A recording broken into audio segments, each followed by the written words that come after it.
Hello दोस्तों, welcome to A K study notes. आप सभी दोस्तों का मैं मिस शुक्ला बहुत बहुत स्वागत करता हूं आज की क्लास में। आज की क्लास में हम बात करेंगे दोस्तों बीए थर्ड सेमेस्टर के सभी छात्र छात्राओं के लिए जो गृह विज्ञान से बिलोंग करते हैं, जो यानी होम साइंस ले रखे हैं, उनके लिए आज की क्लास में कुछ नया सीखने को मिलेगा। उन्नत पोषण और मानव विकास इनका प्रश्न पत्र है। तो इसके अकॉर्डिंग जितने भी प्रश्न आप लोगों के बीच में मैं मॉडल पेपर बार बार लेके आता रहता हूँ, उससे कि आप लोगों की जो मदद मिलती है वो सारी चीज़ें आप अच्छे से तैयारी करते हैं। तो जहाँ तक मेरा सवाल है दोस्तों कि आप लोग अच्छे से तैयारी करते रहेंगे और नए न्यू ईयर का समय है और पेपर का समय है, तो आप लोग अच्छे से तैयारी करते रहिए, मस्त रहिए।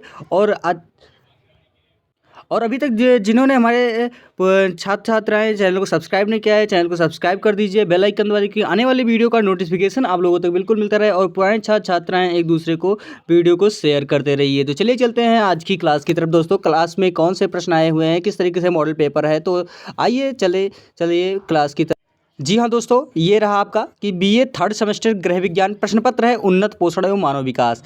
टाइम है 3 घंटे का। आपका ये NEP है।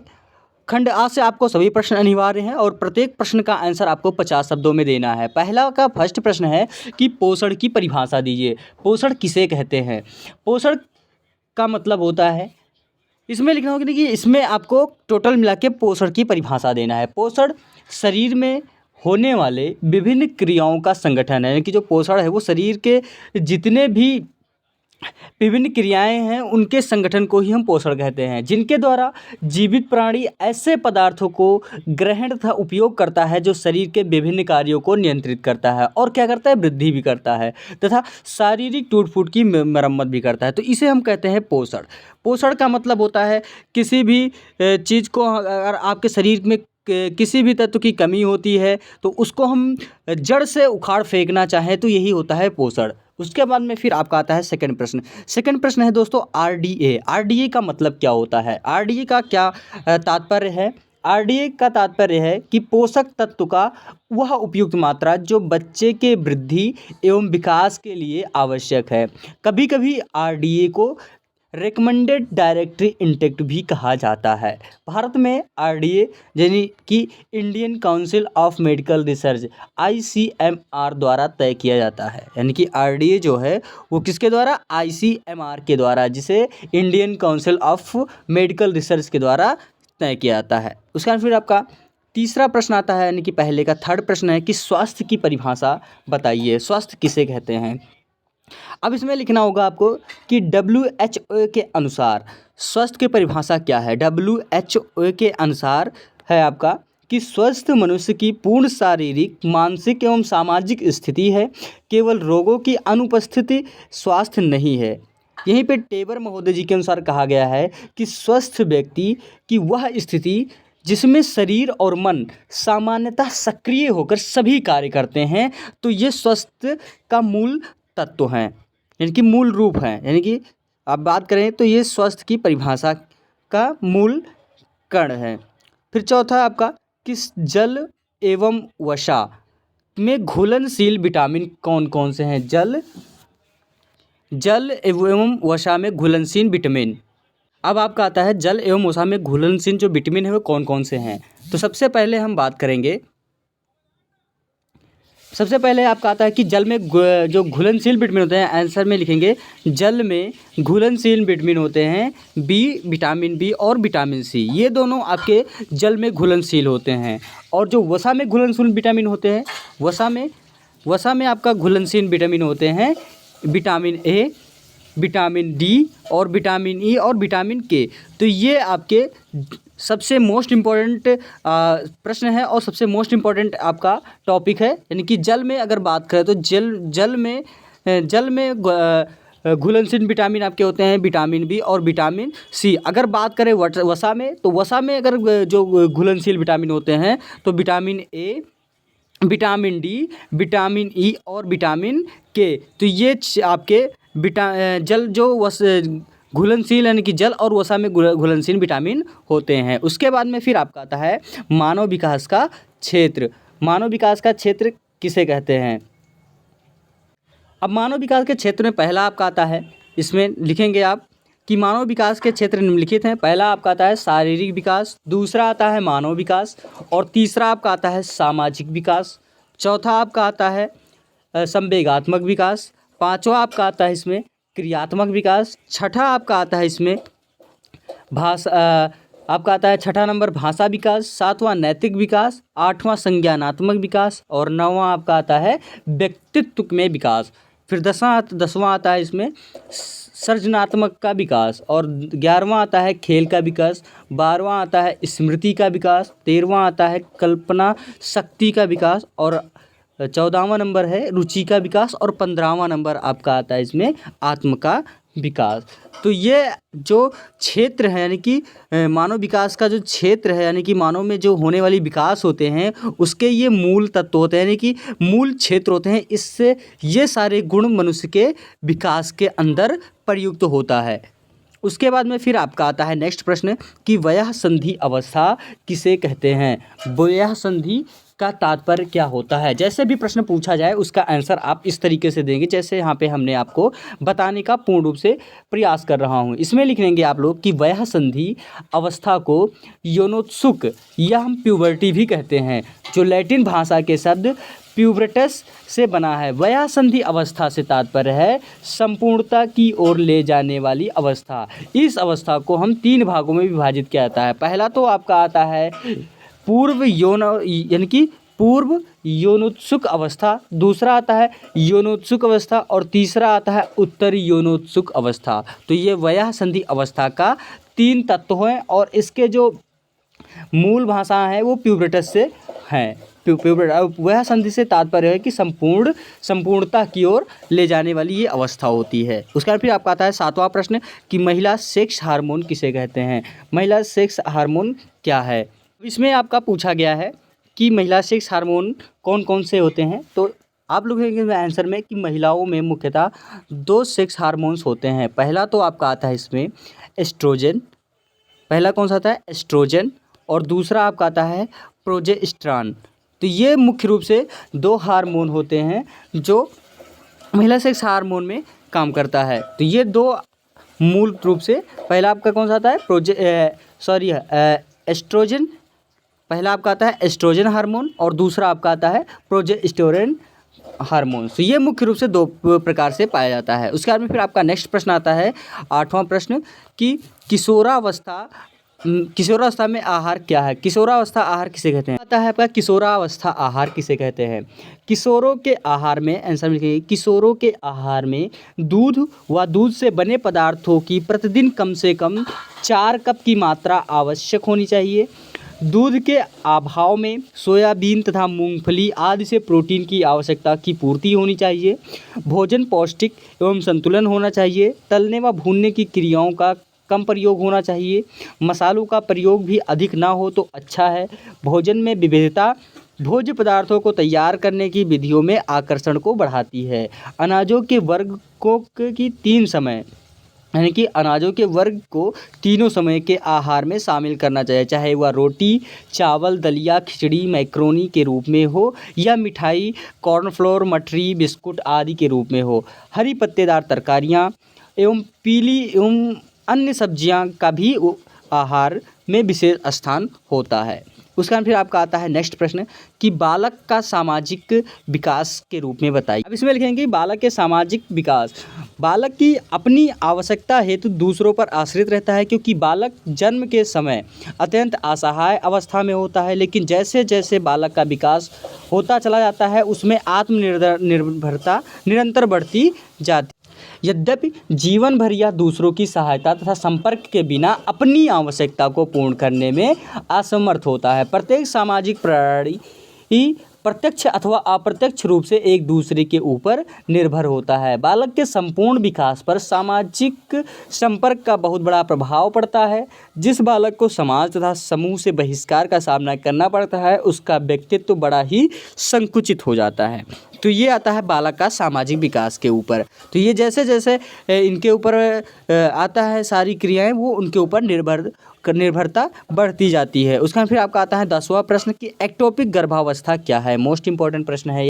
इसमें आपका आता है एक्टोपिक गर्भावस्था में लिखेंगे कि विरेचन के बाद जब शिशु विकास यानी कि गर्भाशय में ना होकर एक होता है फैलोपियन ट्यूब, उसमें होने लगता है तो इसको हम एक्टोपिक गर्भावस्था कहते हैं। इसमें फैलोपियन ट्यूब काटने का डर रहता है।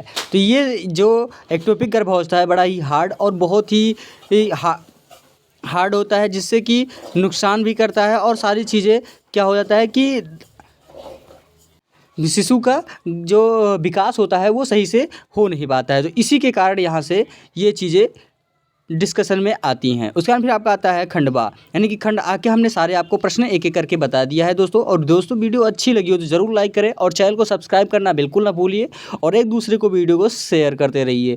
खंडवा में आपको केवल 5 प्रश्न अनिवार्य हैं और प्रत्येक प्रश्न का आंसर आपको 200 शब्दों में देना है दोस्तों। उसके बाद में फिर आपका नेक्स्ट प्रश्न आता है कि आहार आयोजन के चरण बताइए। मोस्ट इंपॉर्टेंट प्रश्न है। आहार आयोजन द्वारा परिवार के प्रत्येक सदस्य की आवश्यकता के साथ साथ उनकी रुचि भी का भी ध्यान रखना होता है।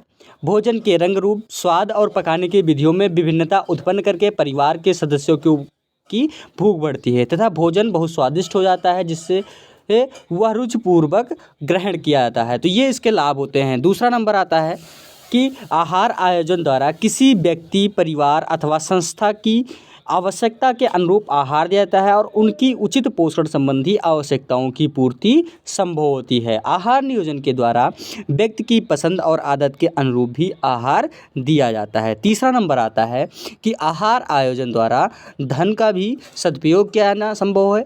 निम्न एवं मध्यम वर्गों के परिवार में आहार आयोजन द्वारा पौष्टिक व सस्ते आहार शामिल किए जाते हैं। चौथा नंबर कि आहार आयोजन द्वारा समय का भी सदुपयोग किया जाता है और प्रत्येक समय के भोजन के समय यह सोचना नहीं पड़ता है कि किस समय व्यक्ति के लिए भोजन क्या बनाना है, जिससे व्यर्थ के मानसिक तनाव से छुटकारा मिलता है। पाँचवा नंबर आता है। अब पाँचवा नंबर में आपका आता है कि आहार आयोजन करने से तीनों आहार संतुलित एवं व्यवस्थित किए जा सकते हैं। अन्यथा कभी कभी ऐसे भी हो जाते हैं कि एक आहार तो बहुत अधिक खा जाता है तो दूसरा आहार बिल्कुल उपेक्षित कर जाता है। छठा नंबर, आहार आयोजन द्वारा कार्य का सरलीकरण किया जा सकता है। पूर्ण रूप से योजना बनाने से एक और तो शक्ति का बचत होती है तो दूसरी ओर कम समय में अधिक कार्य होना संभव होता है। सातवां नंबर, आहार आयोजन का विभिन्न रोगों में बहुत अधिक महत्व है। यदि रोग के अनुसार आहार का आयोजन नहीं किया जाए तो एक तो रोगी के रोग से तीव्रता उत्पन्न हो जाती है और दूसरी ओर रोगी तत्काल स्वस्थ लाभ नहीं कर पाता है। अतः रोग के अनुसार ही आहार का आयोजन करना आवश्यक एवं लाभप्रद है। फिर दूसरा प्रश्न आता है इसमें कि क्रियाशीलता के अनुसार प्रौढ़ों का वर्णन कीजिए। मोस्ट इंपॉर्टेंट प्रश्न ये भी है आपका। अब क्रियाशीलता के अनुसार प्रौढ़ों का जो है वो 3 काल में विभाजित किया गया है। पहला तो कम क्रियाशील, दूसरा मध्यम क्रियाशील और तीसरा अत्यंत क्रियाशील। जिसमें आपका आता है कम क्रियाशील में कि सेडेंट्री वर्कर जिसे कहते हैं। तो इसमें लिखना होगा आपको कम क्रियाशील हेडिंग डालेंगे और कम क्रियाशील व्यक्तियों को हल्का फुल्का कार्य करना पड़ता है। अधिकतर ऐसे व्यक्ति बैठे बैठे कार्य करते हैं, जैसे गद्दी पर बैठा दुकानदार, बस ड्राइवर या अधिकारी या क्लर्क आदि, ये सारे इस तरीके से काम करते हैं। दूसरा आपका आता है इसमें कि मध्यम क्रियाशील व्यक्ति, इसे हम कहते हैं मॉडरेट वर्कर। इसे क्या कहते हैं? Moderate worker. इसमें आप लिखेंगे कि मध्यम क्रियाशील व्यक्ति जिनको शारीरिक कार्यों के लिए पैदल या साइकिल का प्रयोग करने वाला व्यक्ति, बागवानी, घर हेतु खरीदारी करने वाला व्यक्ति, प्रतिदिन टहलने या खेलने व व्यायाम करने वाला व्यक्ति, नौकरी करने वाली महिला तथा स्वयं घर का सारा काम करने वाली महिलाएं भी मध्यम क्रियाशील होती हैं। उसके बाद फिर तीसरा नंबर आता है अत्यधिक क्रियाशील व्यक्ति, जिसे कहते हैं हार्ड वर्कर। जिसे कहते हैं क्या? Hard worker. जो व्यक्ति, इसमें लिखेंगे जो व्यक्ति बहुत अधिक परिश्रम करते हैं उन्हें अत्यधिक क्रियाशील व्यक्तियों की श्रेणी में रखना पड़ता है, जिसमें मजदूर, कुली, रिक्शा चालक, किसान, कारखानों में कार्य करने वाले कारीगर, लुहार, बढ़ई, खानों में काम करने वाले व्यक्ति, राज मजदूर इत्यादि सभी शामिल किए जा सकते हैं। घरों में काम करने वाली नौकरानियां, खेतों पर काम करने वाली स्त्रियां, चक्की से पीसना अथवा बोझा ढोना आदि कार्यों को करने वाली स्त्रियां भी इसी वर्ग में शामिल की जाती हैं। तो ये आता है आपका क्रियाशील के अनुसार प्रौढ़ों के वर्णन। उसके बाद फिर आपका आता है नेक्स्ट प्रश्न कि चौथा प्रश्न है कि क्रियात्मक विकास का क्रम एवं प्रकार बताइए। मोस्ट इंपॉर्टेंट प्रश्न ये भी है। उसके बाद फिर आपका आता है क्रियात्मक विकास के दो निश्चित क्रम के आधार पर होता है। पहला तो आपका आता है कि मस्तकाधुमुखी क्रम या जिसे सिरोपुच्छीय क्रम जिसे कहते हैं हम के फॉलोन्टिक्यूडल सीक्वेंस। इसका आशय है कि बालक में क्रियात्मक विकास पहले सिर के क्षेत्र से प्रारंभ होकर फिर क्रमशः मुख, गर्दन, धड़, भुजाओं और पैरों के क्षेत्र में होता है। उदाहरण के लिए 1 माह के शिशु को जमीन पर पेट के बल लिटा दिया जाता है तो अपना सिर थोड़ा ऊपर उठा सकता है। इसी प्रकार यदि 4 माह के शिशु को सहारा देकर बिठाया जाए तो वह अपने सिर को नियंत्रित कर लेता है। बालक क्रमशः सिर उठाना, बैठाना, घिसट कर चलना, खड़े होकर फिर पैरों के बल सीखता है। अर्थात यह समस्त क्रियाएं क्रमशः सिर, मुख, गर्दन, धड़ और पैर के क्षेत्रों से उत्पन्न करती है। दूसरा नंबर आता है कि निकट दूर जिसे कहते हैं प्रॉक्सिमेडिलिस्ट क्रम जिसे कहते हैं प्रॉक्सिमोडिस्टल क्रम, क्या कहते हैं प्रॉक्सिमोडिस्टल सीक्वेंस। इस क्रम से तात्पर्य है कि बालक का सुषुम्ना नाड़ी अथवा रीढ़ की हड्डी के पास स्थित क्षेत्रों में क्रियात्मक विकास पहले आरंभ होता है। और उदाहरण के लिए बालक अपने कंधों पर नियंत्रण करना सीख जाता है, फिर कुहनियों पर तथा अंत में कलाई और उंगलियों पर नियंत्रण करना सीख जाता है।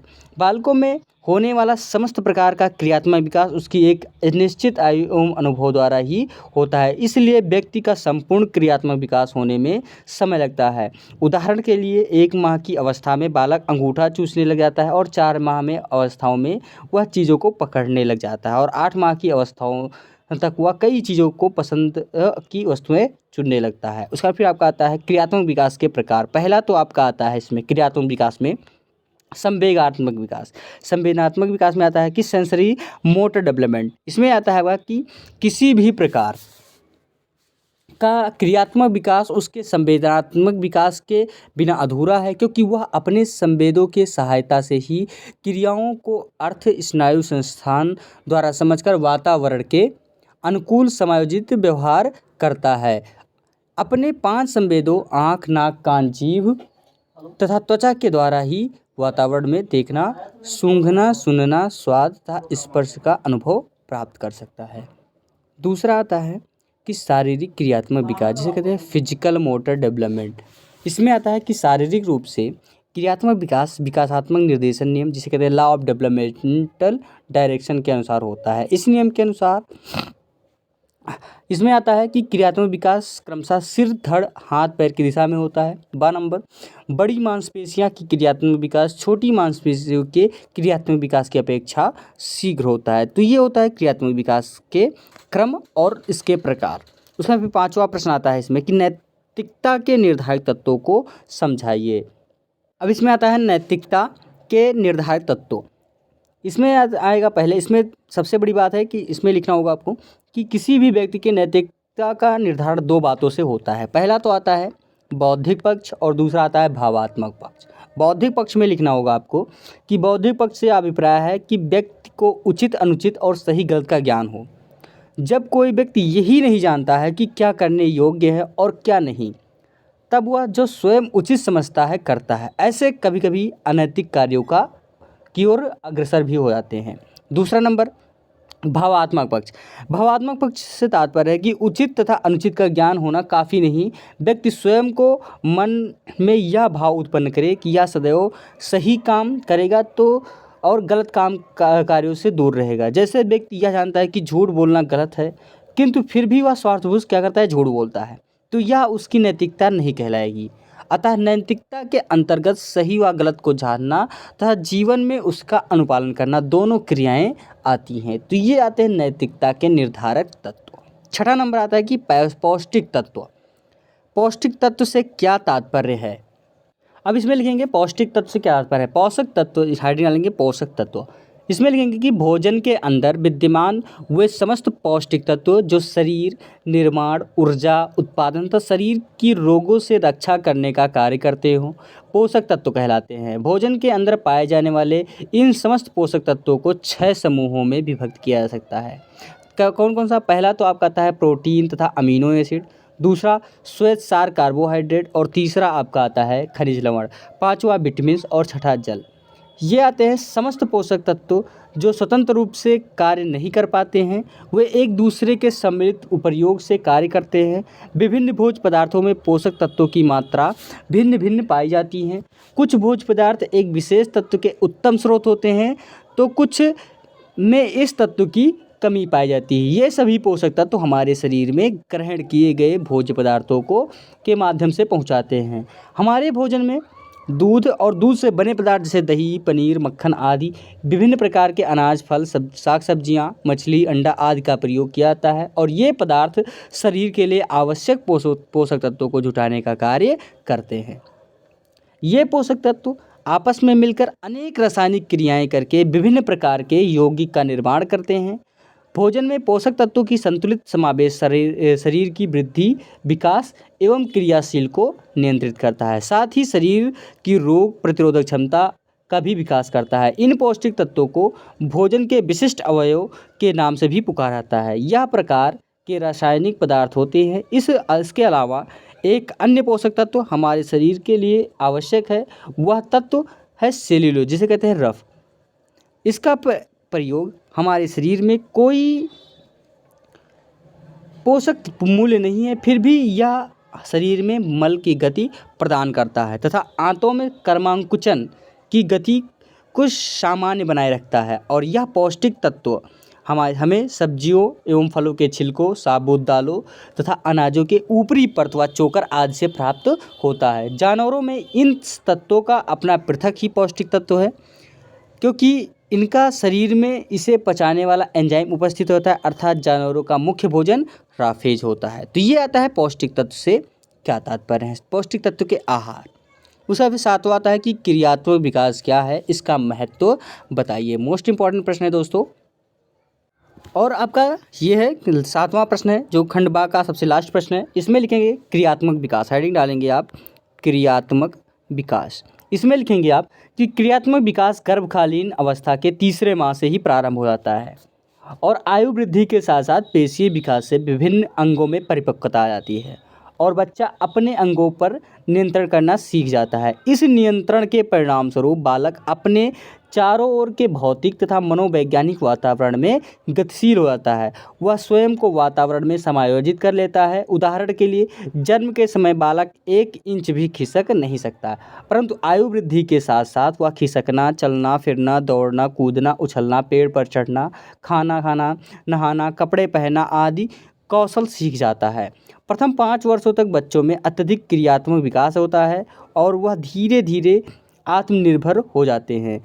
क्रियात्मक विकास को चालक विकास तथा गत्यात्मक विकास भी कहते हैं। क्रियात्मक विकास के अंतर्गत हाथ, पैर एवं शरीर के अन्य भागों की मांसपेशियों का समन्वय, गति अथवा उसकी शक्ति निहित होती है। बालक के शारीरिक विकास के साथ साथ क्रियात्मक क्षमताओं का भी होना अनिवार्य है। ये योग्यताएं मानसिक विकास से संचालित होती हैं तथा बालक अपने वातावरण में समायोजन हेतु इनका प्रयोग करता है।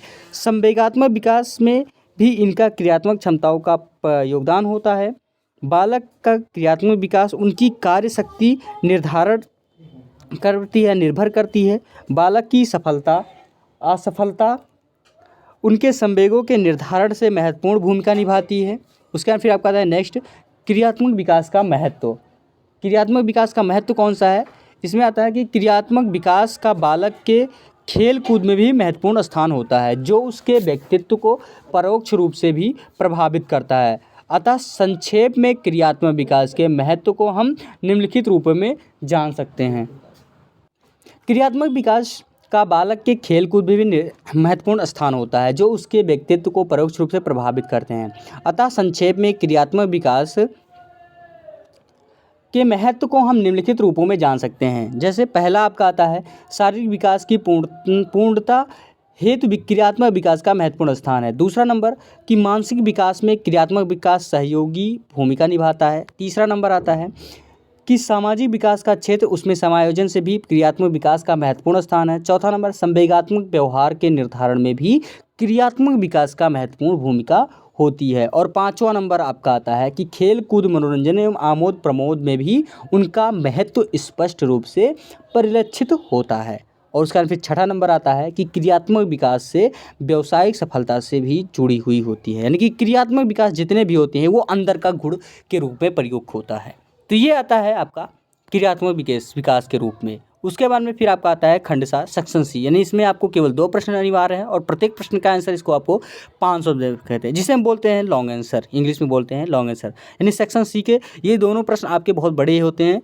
इसमें आपका आता है 8वां प्रश्न है कि पूरक आहार क्या होता है, पूरक आहार देने की विधि बताइए। 9वां प्रश्न है कि नैतिक विकास को प्रभावित करने वाले कारकों का वर्णन कीजिए। और 10वां प्रश्न है कि मध्य बाल्यावस्था के विकासात्मक कार्यों का वर्णन कीजिए। और 11वां नंबर आता है कि वाणी विकार क्या है, सामान्य वाणी विकारों का वर्णन कीजिए। तो ये 2 प्रश्न, जो 4 प्रश्न है, ये 2-2 प्रश्न करके हम आपको पहले भी बताया था कि हर प्रश्न आपको मैं अपडेट कराता रहता हूँ वीडियो के साथ साथ। तो जितने भी प्रश्न हैं आप लोग ज़रूर वीडियो को देखते रहिए और अच्छे से अपना जो मोस्ट इंपॉर्टेंट प्रश्न है वो आप लोग ग्रहण करते रहिए। तो दोस्तों अगली वीडियो के साथ हम आप लोगों के बीच में फिर से उपस्थित होंगे और इसी के साथ अलविदा चाहते हैं। अगली वीडियो तक आप इंतजार करिए, वेट करिए। अगर आपको इसका पीडीएफ चाहिए तो यूट्यूब के डिस्क्रिप्शन बॉक्स में टेलीग्राम चैनल का लिंक दिया गया है, वहाँ से आप लोग जुड़कर बिल्कुल फ्री ऑफ कॉस्ट पीडीएफ प्राप्त कर सकते हैं। अगर आप व्हाट्सएप से पढ़ना चाहते हैं, व्हाट्सएप ग्रुप से पढ़ना चाहते हैं जुड़कर, तो व्हाट्सएप ग्रुप का भी लिंक अपडेट करा दिया गया है यूट्यूब के अदर्स में, तो वहाँ से आप लोग जुड़कर